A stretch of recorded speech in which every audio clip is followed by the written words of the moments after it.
Um, Frequently, when I do cons, someone will come up to me, and they sometimes when they see me and they're a little timid, and I look at them and I go, "Hello there." They they suddenly, some of them will start to shake because this is their childhood right in front of them that they're hearing, and frequently someone says to me, "You were my whole childhood," and they mean that with all sincerity, and um, it it means the world to me. I am very grateful to all of that, and how much it means to them.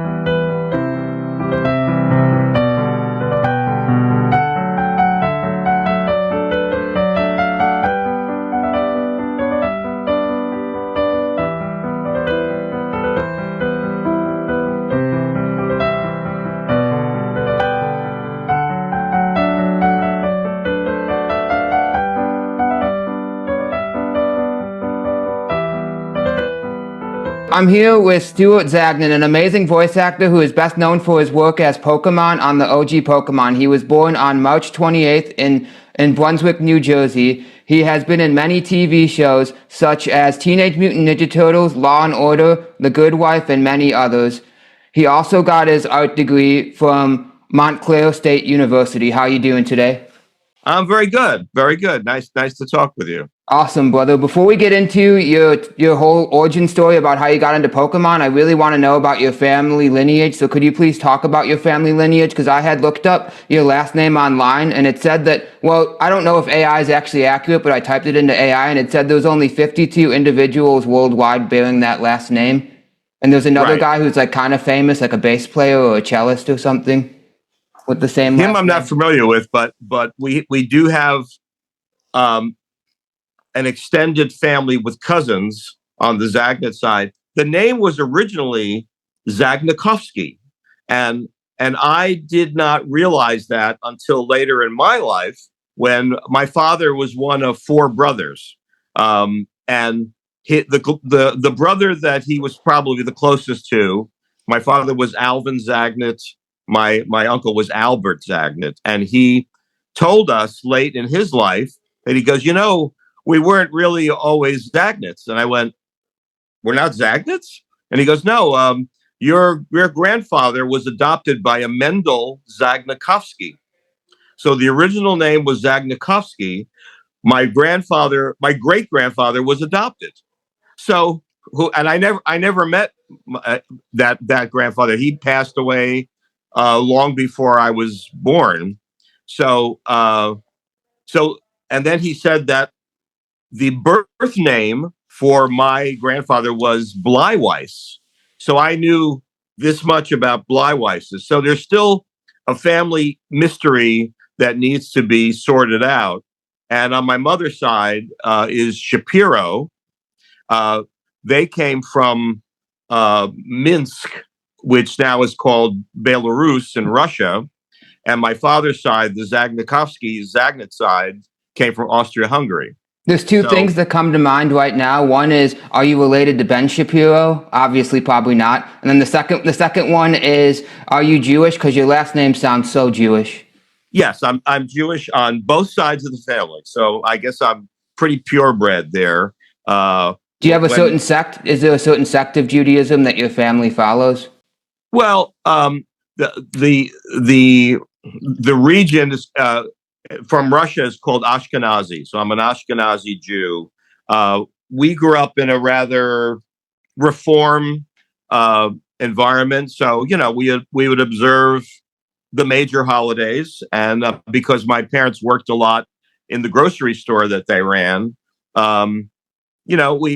we took time out for that. But a lot of the days were about work. So. Do you remember any of the Torah readings, or did you oftentimes observe the Sabbath and keep it holy?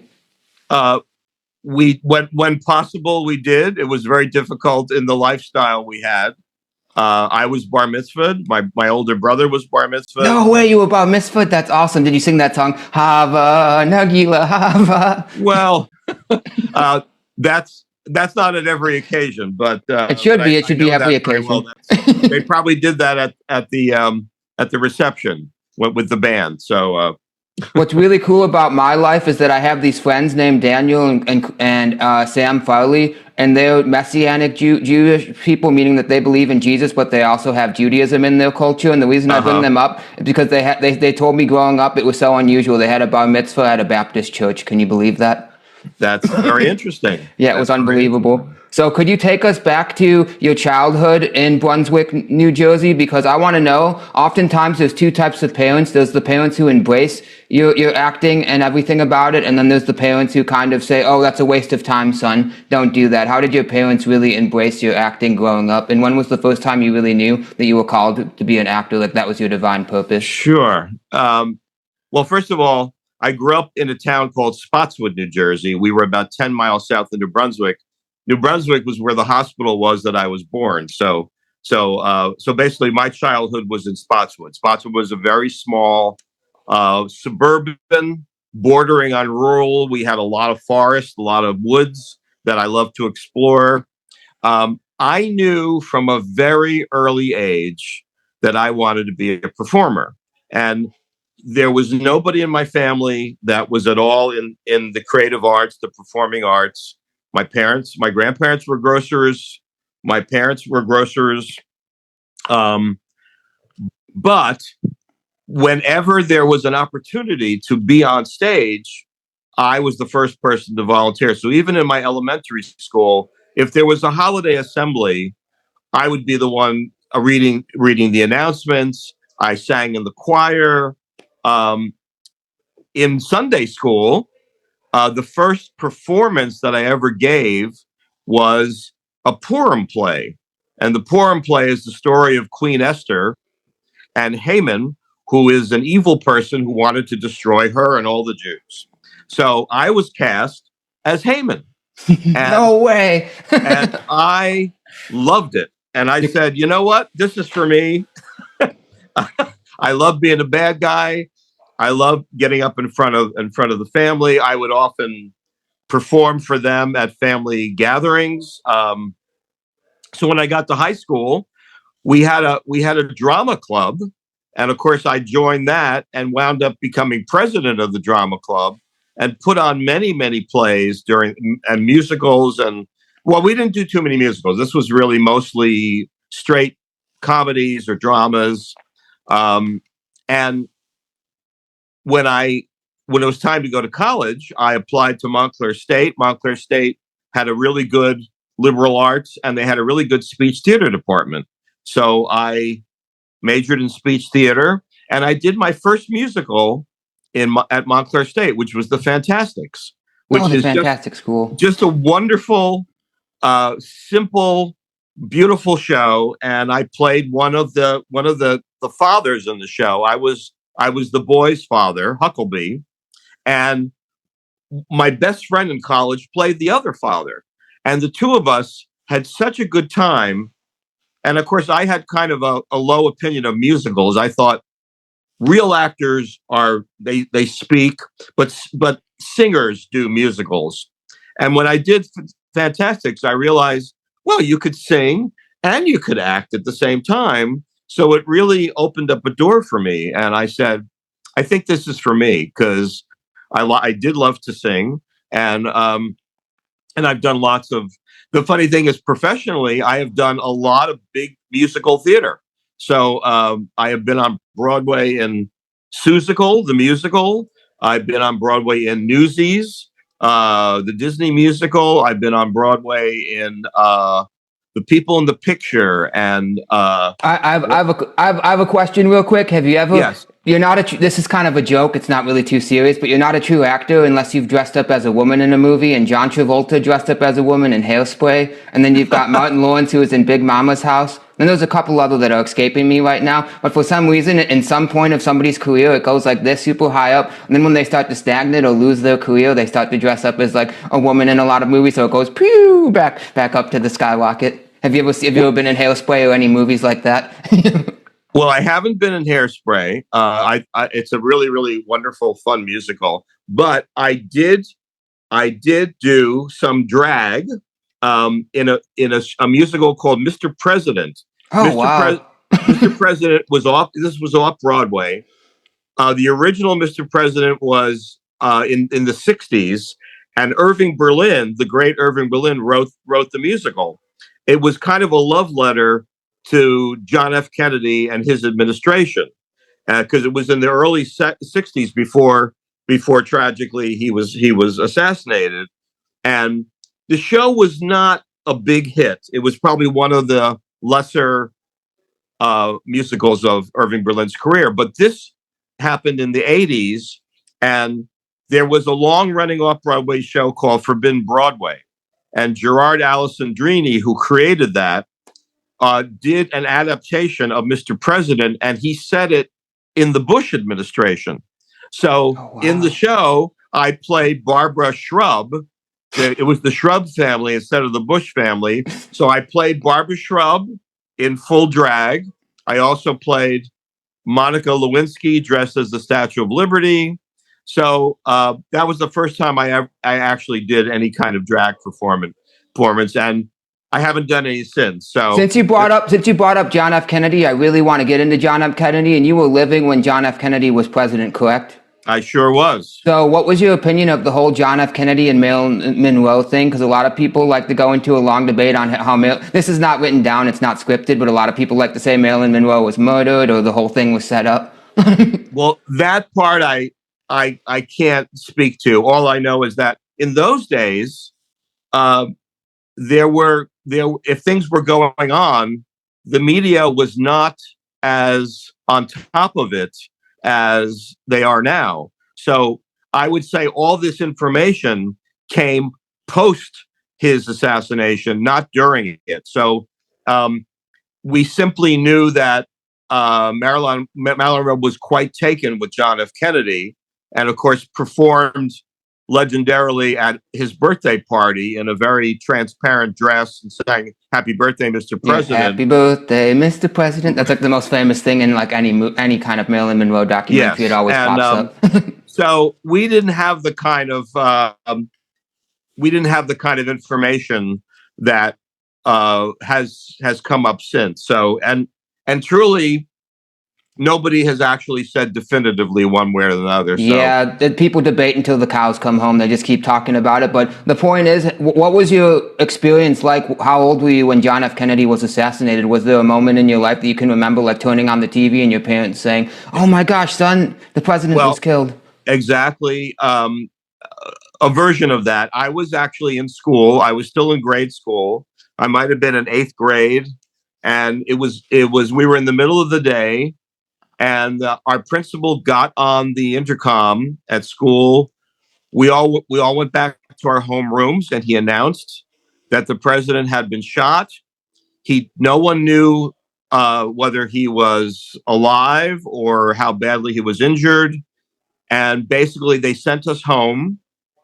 And I went home, and I just remember spending the entire weekend with my family in this state of shock, and we watched the whole thing unfold on television. And it was, to that point, it was the most horrific and terrible moment of my life, because he was quite admired and beloved. Everybody loved him. I mean, he was a very likable guy. He was a Catholic Irishman, and my grandmother was almost 100% Irish, and just everybody loved him and adored him so much.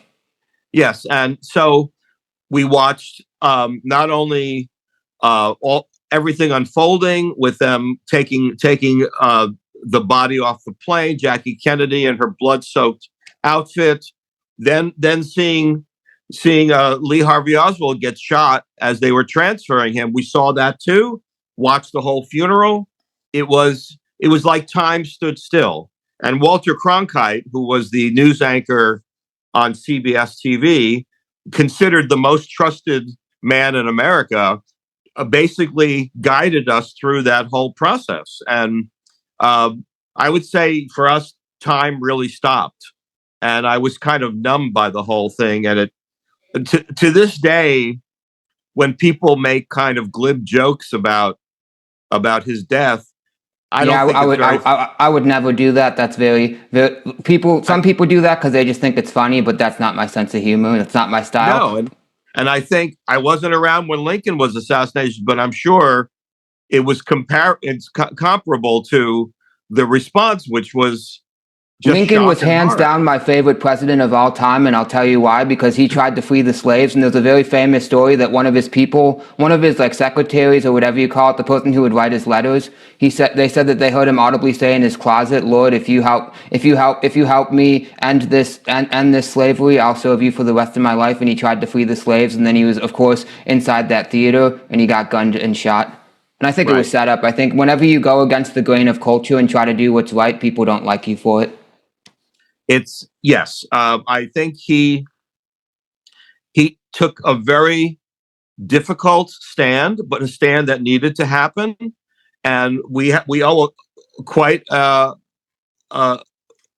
genuine debt to him because he did in effect give his life for the cause and the freedom of all people. And um, I agree. I think he is easily Lincoln is the greatest president we've ever had. There's two And things that I want to get into, but the first one for me is that I remember when I was a kid, something very similar happened. I was in about fourth or fifth grade, and 9/11 had happened, and the towers fell down. And I remember they took me into the like, the lunchroom in my elementary school, because I'm only 32 now, and right. they were like, something terrible happened. We don't know all the information yet, and they clicked on the TV and they showed us all the towers falling and Sure. stuff. Were you living in New Jersey or New York when 9/11 happened, and can you paint the picture for us? Yes, I was already living in Brooklyn, and my wife and I had our son was in preschool, so he was actually at school.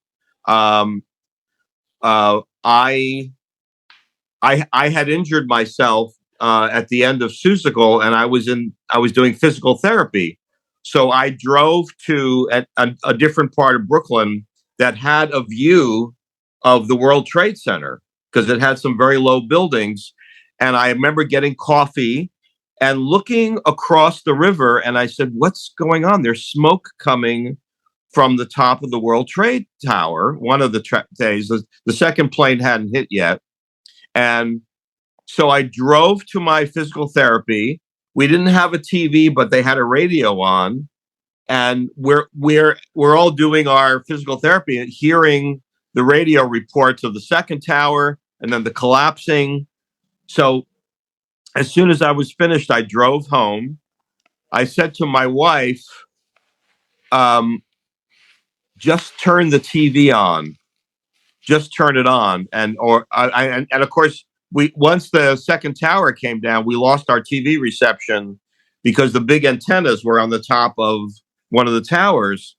So we had CBS for a while. We watched that, and we had the radio on, and it was very similar to the Kennedy assassination. Just hearing this all happening, there were specials on TV that were tributes and a chance to mourn, and we all mourned together. And for weeks afterwards, I mean, when I that afternoon, I took we had a little Westie. I took him for a walk, and my throat was burning because the fumes from the collapsed buildings and the gas from the planes literally wafted right over into our neighborhood in Brooklyn. We had a direct path.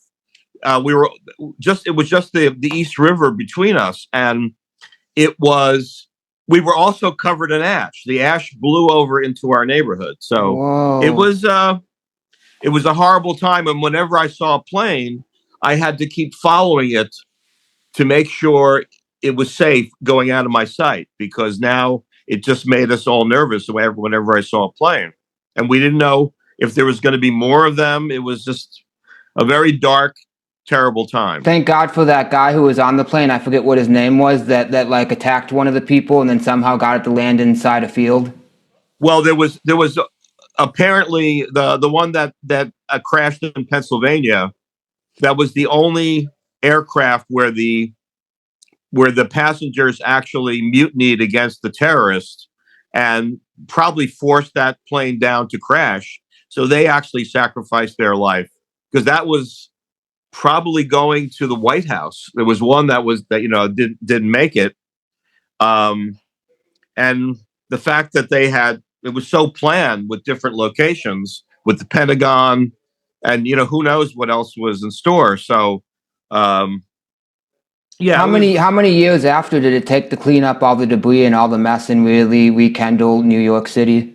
Well, it was a long process. The digging out and then the rebuilding probably took about 10 years. Oh, wow. I think the getting rid of the debris took about 2 or 3 years, and then slowly that area was rebuilt, and then they had a contest for the memorial, which was the footprint of the original buildings, which were now cascading water into it, and it's really haunting and beautiful, and and that whole area has been transformed now. So it's but I'd say between 5 and 10 years, 10 years before it was totally rebuilt. So it's been quite a process. Before we get into the anticipated Pokemon questions, because I know everybody wants to hear about Pokemon. Whenever they talk to you, they're probably like, Pokemon, Pokemon, Pokemon. But I want to ask you, you briefly mentioned something about Sunday school. Did you go to like a Sunday school growing up, and was it Jewish or was it Christian? Yeah, no, I went to a Hebrew Sunday school. I also went to Hebrew school during the week after school. I was bar mitzvahed. I have an older brother. He was also bar mitzvahed. So yeah, we had definitely had a presence, religious presence, and that was a part of our life. Do you know the Hebrew alphabet? Pretty much. I can't recite it from beginning to end, but we call it our olive base. Yeah, olive. There's a song that they sing. I can't remember how it goes, but it's mainly for children. It's like olive bete, something like that. Sure. Okay, so it would be uncanny of me not to bring up Adam Sandler. I love Adam Sandler so much. What is your opinion of Adam Sandler? I think he's great. I didn't know where his career was going to go based on the characters that he would do on Saturday Night Live, but he's turned into quite a good actor. And he's had just a remarkable career.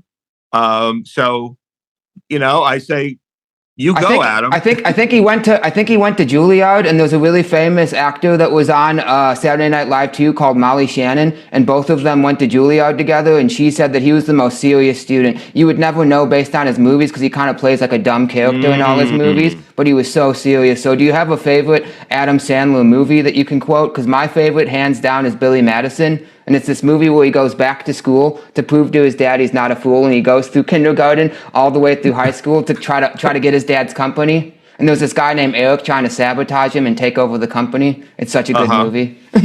Yeah, he's good. He also did a dramatic role called Uncut Gems. Oh, he did. That was really good. And that totally knocked me out because I wasn't prepared to see him do a dramatic role like that. And he really transformed himself. And I've actually rewatched that movie several times.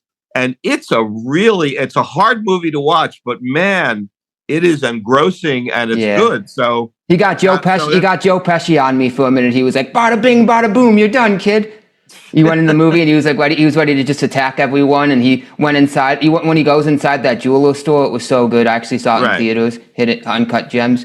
No, he was terrific. Really terrific job. But Adam Sandler's kind of canceled with ever getting like an Oscar or anything like that because he said, I thought I'd win something for this movie, but sure enough, I didn't. I think he was nominated for that. He was, yeah, but he didn't win. And he should have been. I thought it was really a fabulous performance. So, kudos to him. Okay, so now we're going to get into the Pokemon questions, and I'm so excited. Can you take us back to the audition room or the studio where Professor Oak first came to life with your voice? What was the casting process really like, and can you really paint the story about what it was like? Because I remember you saying something in another interview about how the Japanese guy came, and he said, could you make it more Oak?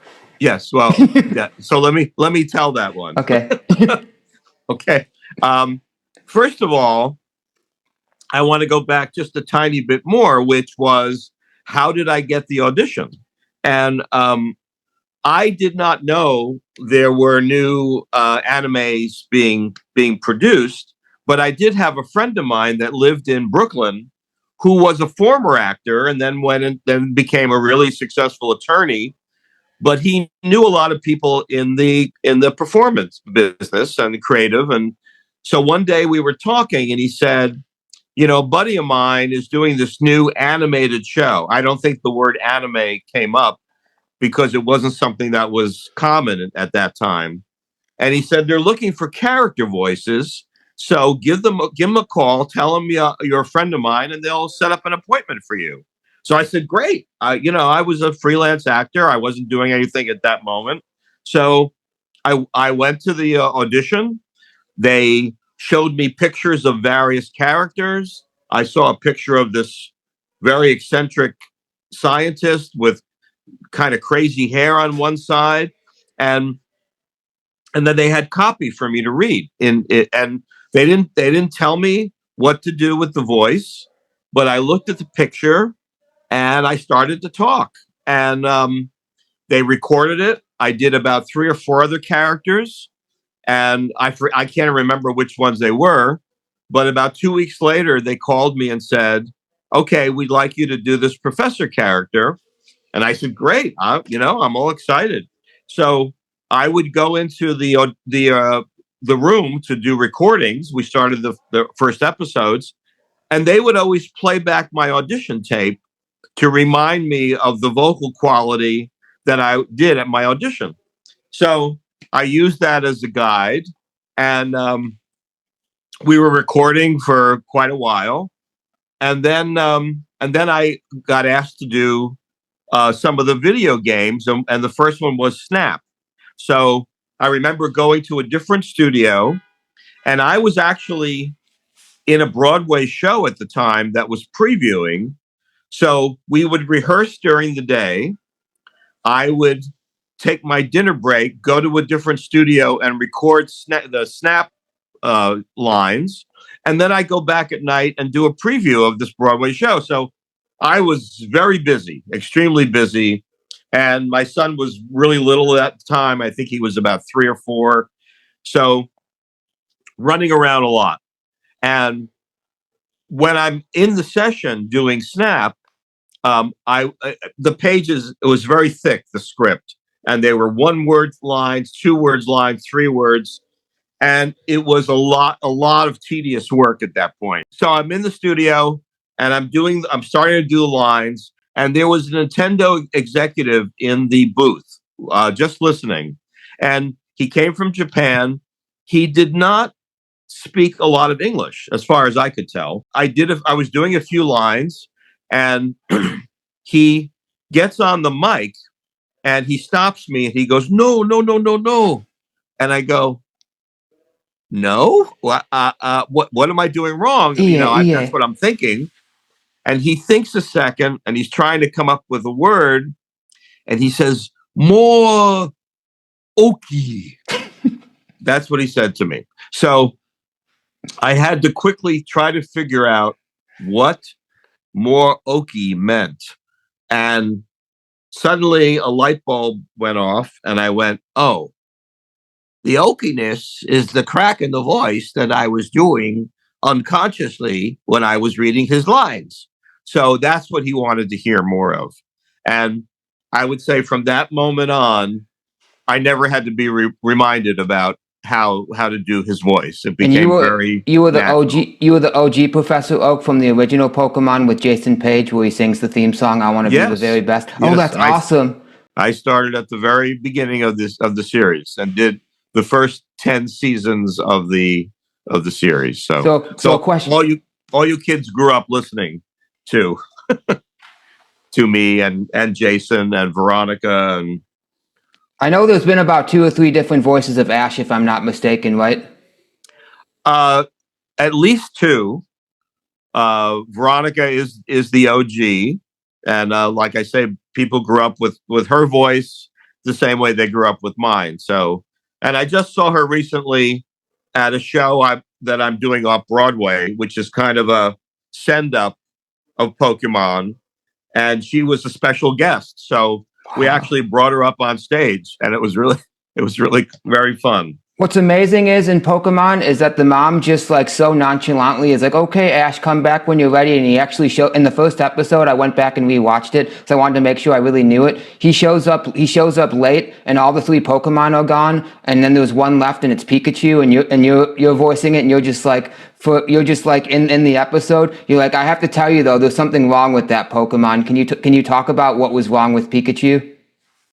Well, I think people know that Pikachu had a side that was very explosive, fiery, unpredictable. So Pikachu was a creature that you didn't want to set off in any way. And of course, Ash learned the hard way. And I also think in the back of Professor Oak's mind, he also knew that Pikachu was still the best creature to take Ash on his journey. So I think that was like maybe there were some things that you need to be careful about, but in the end, it would be worth it. So I love Professor Oak so much, and what my favorite thing about him is his wisdom. Was there ever a scene when you were in the vocal booth where you started to cry or it really touched your heart when you were reading a line about Professor Oak? And what are some of the most memorable moments that you've said it throughout the series?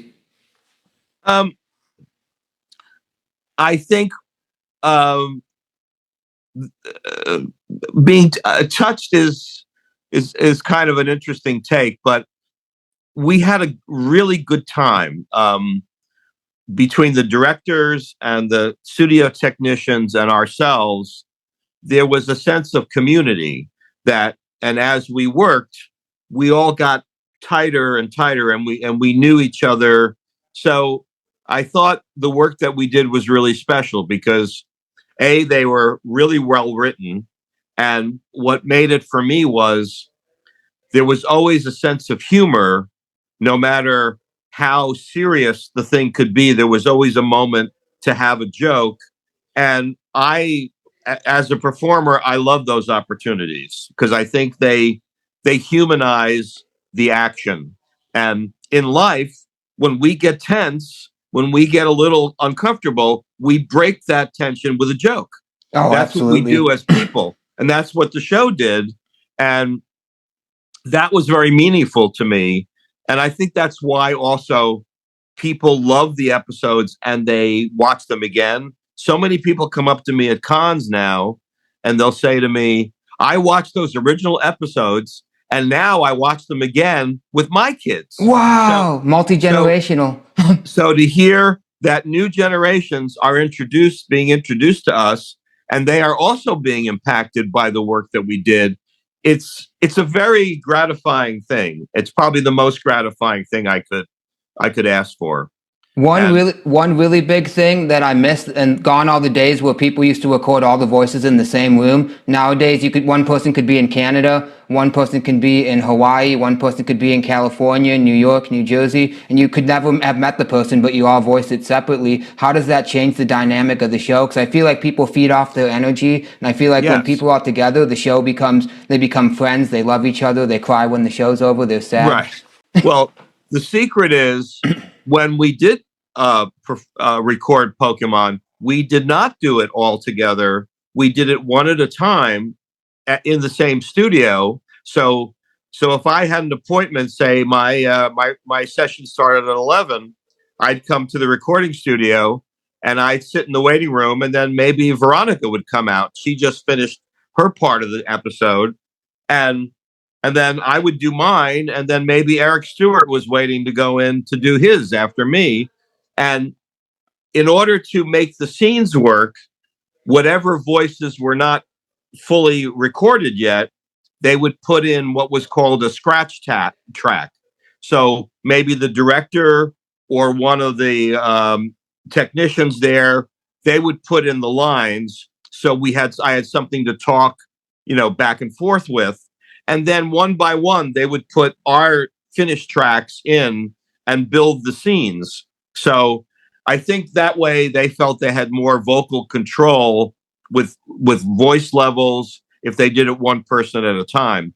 However, I did do a guest villain on Teenage Mutant Ninja Turtles, I was Dr. Dome.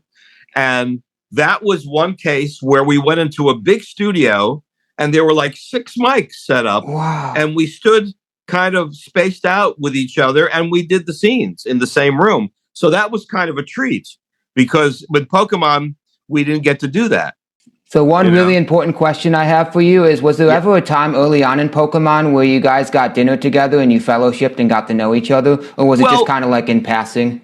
Occasionally, 4Kids, which did most of the seasons that I was in, they would have holiday parties or they'd have some get together, and then we would all meet in the office and make it a party, and that's when we got to socialize.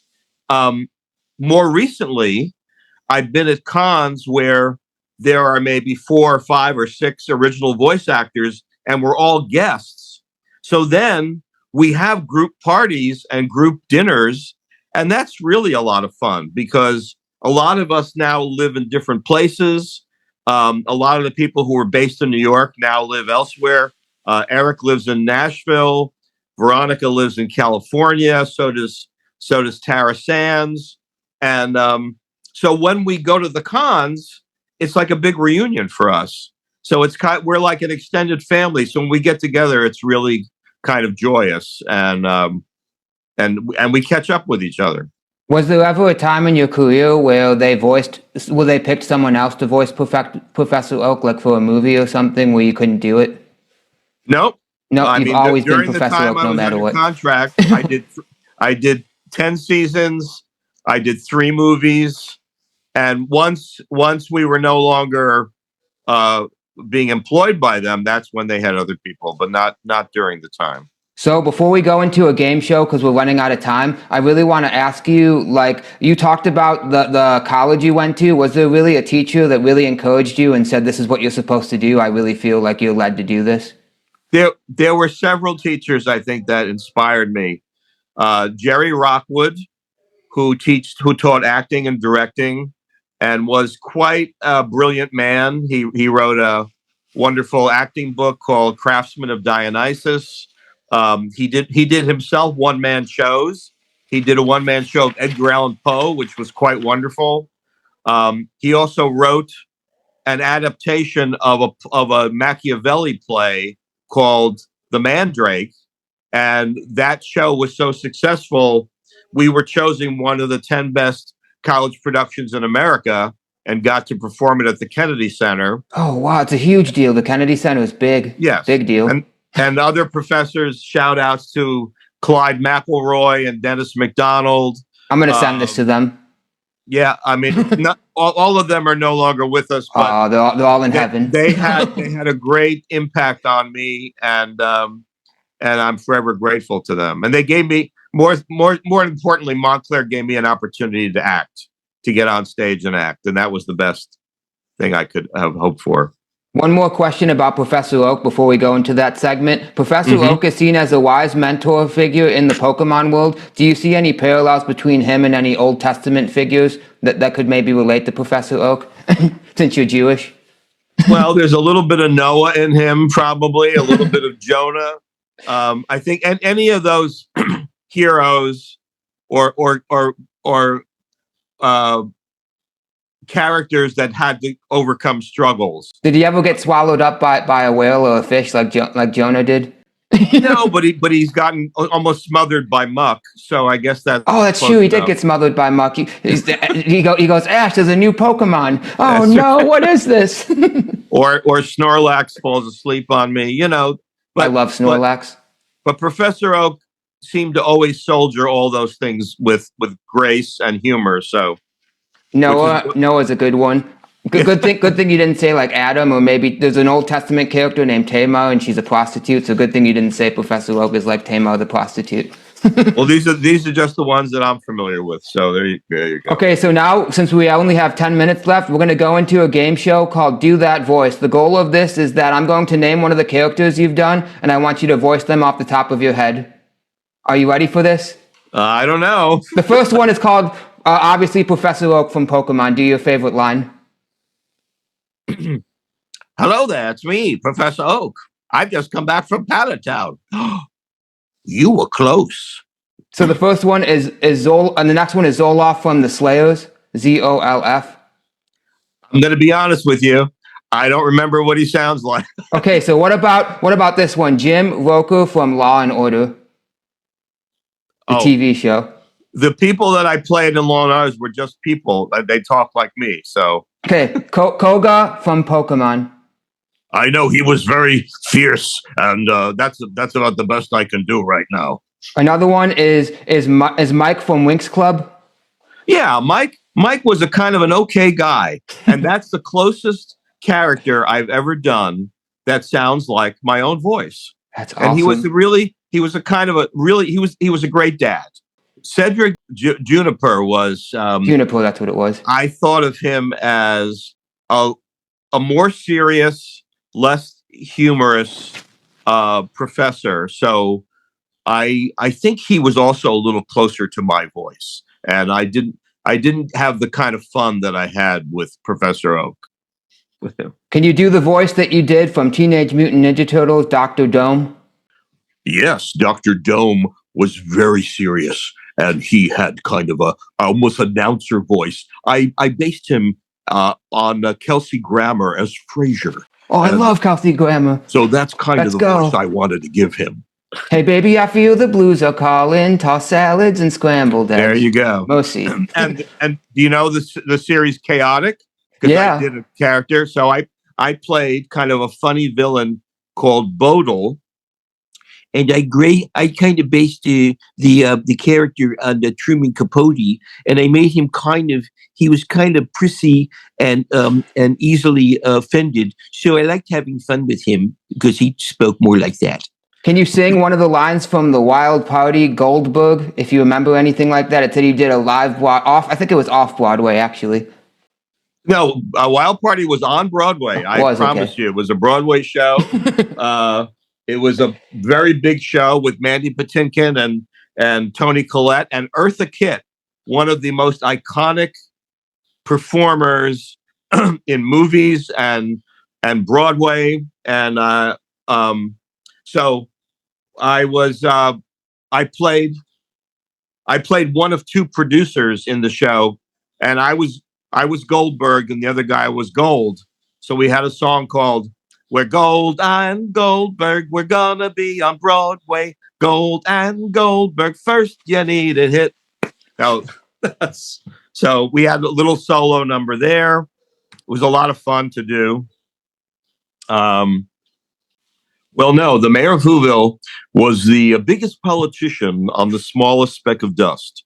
And a number we did we're who's here, we are who's here, smaller than the eye can see. It's true, sir, we're who's who, sir. I'm a who and so is she. We're tiny little people blowing by in the air, wondering how and why. Here on Who, the tiniest planet in the sky.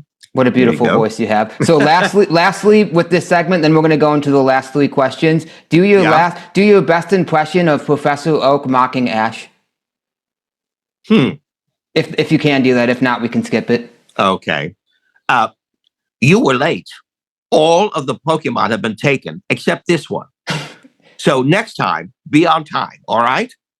Because I know that there's a really famous voice actor named Mel Blanc, and there's a scene in Looney Tunes where Mel Blanc is doing Daffy Duck doing an impression of Bugs, and Bugs is doing Daffy Duck doing an impression of Daffy, and do you know how insanely difficult that is? So he had to be his two characters, but it had to be the characters mocking each other kind of in like a fun way. Well, Mel Blanc was a genius. He did pretty much all the voices in the Warner Brothers canon, all those characters. He created those voices. He probably, as a voice actor, he was my hero. And when he passed away, he had a very long career and a long life. But when he did in Variety and the public, there was a Warner Brothers posted a picture of all the Warner Brothers characters that he voiced, and it was like a huge amount in front of an empty microphone, and they're all bowing their heads. And I think the heading was "We're Speechless," Wow. which So was beautiful. the most beautiful tribute to a man who gave life to all those characters. I So mean, Hannah, really, he's at the top of the heap there as far as voice actors and creators. Such an imaginative, talented, funny man, and he gave the world a lot, and we're still enjoying his voice. You know, so that's what Both Hanna-Barbera, I think it's Joseph Barbera, they were both from New York. Did you ever run into any of those people or meet them? I was fans of the Flintstones, Huckleberry Hound, but no, I never had the honor. Space Ghost. You know that one, Space Ghost? Uh, Not really. Yeah, there was one called Space Ghost. There was obviously Johnny Quest. There was the Flintstones, and the Flintstones was basically just the honeymooners. Yeah, I was a Flintstones kid. We would rush home. We usually got a pizza and watch the Flintstones on Friday nights. That was like our Here's a thing. swing from left field. What's your opinion of Roy Rogers? Of Roy Rogers? Yeah, a swing from left field. I want to know about your opinion on Roy Rogers. Roy Rogers was all of our. He was the singing cowboy. We loved him. He was he was a good man. You know, he stood up for right against wrong. Um, He was the only cowboy that didn't drink beer. He drank root beer instead. They were pretty wholesome. Yeah, yes, right. Roy Rogers, yes. And he has that song, "Happy Trails to You." Yeah, Till we meet to this again. day, people sing that in At theater funerals, when yeah. someone's leaving a show. That's what we sing. We sing "Happy Trails." So wow. So now we're running out of time. We've only got a few minutes left. We're going to go into the last few questions. What's the strangest piece of fan art or gift that you've ever received, and what has been the most impactful moment from a fan that really made you say, "Wow, this was all worth doing"? Frequently, when I do cons, someone will come up to me, and they sometimes when they see me and they're a little timid, and I look at them and I go, "Hello there." They suddenly, some of them will start to shake because this is their childhood right in front of them that they're hearing. And frequently someone says to me, "You were my whole childhood." And they mean that with all sincerity. And um, uh, it, it means the world to me. I am very grateful to all of that and how much it means to them. I'll show you some fan art. That would be awesome. At my last con, this was a little girl came up and did Wow, that's so her beautiful. Pikachu. Isn't that wonderful? Yeah, I would never throw that away. I'd put it on the refrigerator. That's right. This is somebody who combined the way I look with Professor Oak. Wow, that's so cool. That must have taken them. That must have taken them so long. I guess so. That looks like it would take like 5 hours. Here's another fan art that's beautiful. Yep. And here's another one that these are all at the same con. And isn't that great? Yeah. And these are done by hand. So a lot of enthusiasm, and I'm very grateful to all of them for that. So I feel very fortunate to have played a role in their childhood, and to know that they still remember it and they love it, and it's a wonderful thing. So there's two things that I want to close out with, because I know that you got to go now because you've got other obligations. But the first one is for me, Jesus Christ really saved my life and transformed my life. How has being in Professor Oak really opened your heart and made you more appreciative of life? Whenever I would get depressed and think, well, I don't know, maybe things aren't going the way I want, when I think of the joy that my work has brought people, it's probably the most gratifying thing. And I've said, I've done a lot of things, a lot of theater, but if when my obit runs, whatever it does, if it leads with Stuart Zagnit, original voice of Professor Oak in Pokémon, I'll take it. I'll be happy with that. And it just means that that I've found a way to touch many lives, and that's a gift. And I'm very grateful to it. I'm grateful to my fans, and I'm grateful to all the powers that be, and God, and and I'm I'm definitely a videographer, so oftentimes I'm always chasing after the next job, trying to find the next job. What are some of the ways throughout the years that you encourage yourself to not worry and to be still and know that you're going to get that next job? Because oftentimes it can be like frustrating, like, hey, I just got this gig, it was amazing. Oh, 6 months from now, or even less than that, a month from now, the gig's over with. Oh, what am I going to do next? I got to find another job. Maybe your wife's like, honey, did you find that next gig yet? right. Well, I over time I've learned to trust myself, that I've had highs when I was so busy I couldn't possibly fit everything in, and then deserts where I didn't know when I or was going to get another job. And now I know that things happen in waves. The world it never stays still, and sometimes it goes up and down. And I try to ride through it from one phase to another, and know that it will always work its way out, and something good is always on the horizon. Could you tell everyone how they can get in contact with you? And then I'm going to close this out in a word of prayer, and then we'll be done. Yeah, you can find me on Instagram, at Stu Zagnit. I have a Fans of Professor Oak page on Facebook. Those probably are the best ways to reach me. I do appear at cons all over the country, and even doing some foreign countries too. So, keep watching, because I could be on the guest list. Dear Heavenly Father, thank you so much for this wonderful guy. He's got so much joy to give, and he's blessed me so much. But you know that you're still in control of heaven and earth. I thank him so much. What a cool thing to compare to Jonah and Noah. Those are two really awesome people to compare Professor Oak to. And right now, I just want to encourage him that he kind of reminds me of the teacher for some reason on Boy Meets World. But thank you so much, God, and just bless him and give him peace that surpasses knowledge and understanding. In Jesus' name, amen.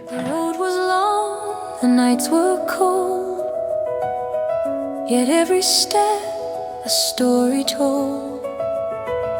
Through forests deep and rivers wide, you found the courage tucked inside. Remember this, my young friend, the journey shapes you, not the end. With every heart you meet,